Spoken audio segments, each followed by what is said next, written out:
Nalimas ang ipon o life savings ng isang nakatatanda ng utusang mag-update ng My SSS mobile app sa kanyang cellphone ng isa pong scammer nagpakilala umanong taga Social Security System o SSS. Ayon po sa anak ng biktima, nalimas ang pera mula sa 4 na bangko ng kanyang ama kahit wala itong ibinigay na one-time password o OTP, phone number at iba pang personal na detalye. Nagpaalala naman po ang SSS na hindi sila tumatawag o nagpapadala ng mensahe para magalok ng espesyal na pribilehiyo kapalit po ng pag-update ng My SSS mobile app.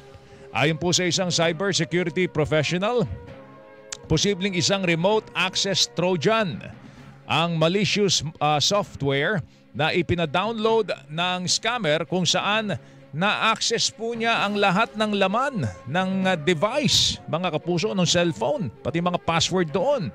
At pwede pang pigilan ang may-ari na mag-operate ng kanyang sariling device. Naloko na. Sinabi naman ng Pambansang Pulisya na handa ho silang tulungan ng biktima para maaksyonan ang insidente. Paalala po sa mga otoridad sa publiko, huwag kakagat sa mga text o tawag mula sa mga hindi kakilala para hindi mabiktima ng mga scammer.